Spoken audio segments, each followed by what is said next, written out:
Israel പ്രധാനമന്ത്രി Benjamin നെതന്യാഹുവിന് മൂക്കയറിടാനാണ് ഇപ്പോൾ ഇറാന്റെ തീരുമാനം.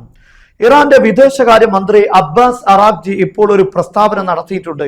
യഥാർത്ഥത്തിൽ അമേരിക്കയും ഇറാനും തമ്മിലുള്ള ഈ വെടിനിർത്തൽ കരാർ, ഇതിൽ നിന്ന് ഇസ്രായേൽ മാറി നിൽക്കുന്നു.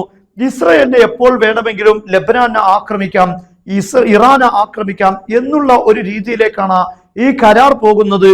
ഇസ്രായേൽ നട്ടെല്ല് വിരിച്ചു എന്നൊക്കെയാണ് ചില പത്രങ്ങൾ ടൈറ്റിൽ നൽകിയിരിക്കുന്നത്. എന്നാൽ ഇതൊന്നുമല്ല സംഭവിക്കാൻ പോകുന്നത്. ഇറാൻ അത്ര ബുദ്ധിയില്ലാത്ത നീക്കങ്ങളൊന്നും നടത്തുകയില്ല എന്ന കാര്യം ഉറപ്പാണ്. കാരണം ഇതുവരെ നടന്ന യുദ്ധങ്ങളിൽ മാത്രമല്ല, ചർച്ചകളിലും തന്ത്രപരമായ നീക്കമാണ് ഇറാൻ നടത്തിയിട്ടുള്ളത്. അവിടെയാണ് യഥാർത്ഥത്തിൽ അമേരിക്കയും അമേരിക്കൻ പ്രസിഡന്റ് ഡൊണാൾഡ് ട്രംപും പരാജയപ്പെട്ടത്.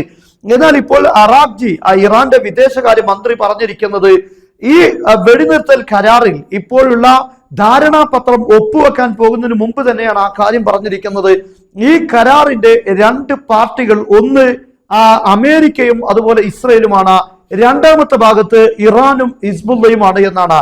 അതായത് ഇസ്രയേൽ ലെബനാനിൽ ആക്രമണം നടത്തിയാൽ ഇത് വെടിനിർത്തൽ കരാറിന്റെ ലംഘനമായി കണക്കാക്കും.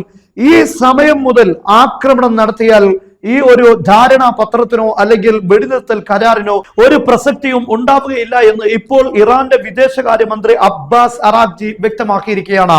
ഇവിടെയാണ് യഥാർത്ഥത്തിൽ ഇസ്രായേൽ പ്രതിരോധത്തിലായിരിക്കുന്നത്. ലെബനാനിൽ അതിക്രമം നടത്താൻ പാടില്ല എന്ന് മാത്രമല്ല, അധിനിവേശം നടത്തിയ സ്ഥലങ്ങളിൽ നിന്ന് പിൻവാങ്ങിയെങ്കിൽ മാത്രമേ ഈ കരാറുമായി മുന്നോട്ടു പോകൂ എന്നാണ് ഇപ്പോൾ ഇറാൻ പറഞ്ഞിരിക്കുന്നത്. അതേസമയം ഇപ്പോൾ നിലനിൽക്കുന്ന ഈ വെടിനിർത്തൽ കരാറിന് പിന്നിൽ ദുരൂഹതകൾ ധാരാളമാണ്.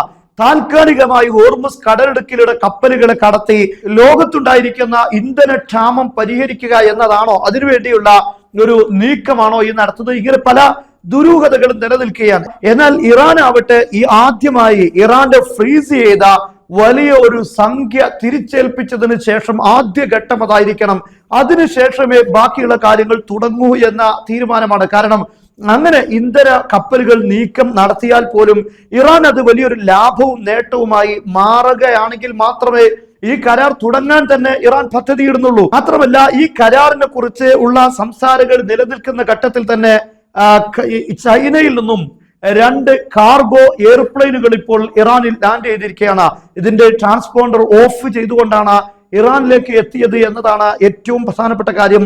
ഇത് ആയുധങ്ങൾ എത്തിക്കുക എന്നത് തന്നെയാണ്. അതേസമയത്ത് അമേരിക്കയും ഇസ്രയേലും ഒക്കെ അത്തരം നീക്കങ്ങൾ നടത്തുകയാണ്. എന്തായാലും ഒരു ഭാഗത്ത് വെടിനിർത്തലും അതുമായി ബന്ധപ്പെട്ട ധാരണാപത്രങ്ങളെ കുറിച്ചും ചർച്ച ചെയ്യുമ്പോൾ യുദ്ധത്തിന് കോപ്പ് കൂട്ടുക തന്നെയാണ് മറ്റൊരു ഭാഗത്ത് ഈ രാഷ്ട്രങ്ങൾ, ഇസ്രയേലും അമേരിക്കയും, മറ്റൊരു ഭാഗത്ത് ഇറാനും ചെയ്യുന്നത് എന്നത് വ്യക്തമാണ്. ഈ ഒരു വെടിനിർത്തലിന്റെ സമയം പോലും ആയുധം വേണ്ട സ്ഥലങ്ങളിൽ ഇറാനാണെങ്കിൽ ഹിസ്ബുള്ളക്കും അതുപോലെ ഹൂത്തികൾക്കും ഒക്കെ ധാരാളം ആയുധങ്ങൾ എത്തിക്കാനുള്ള നീക്കം നടത്താനുള്ള സാധ്യത നിലനിൽക്കുകയാണ്. എന്തായിരുന്നാലും അറാഖ്ചി വളരെ കൃത്യമായി കാര്യങ്ങൾ ഇതിനെക്കുറിച്ച് പറഞ്ഞിട്ടുണ്ട്. അങ്ങനെ ഇസ്രായേലിനെ രക്ഷപ്പെടാൻ അനുവദിക്കുകയില്ല ഇറാൻ എന്ന രീതി തന്നെയാണ് ഇതിൽ നിന്ന് മനസ്സിലാകുന്നത്.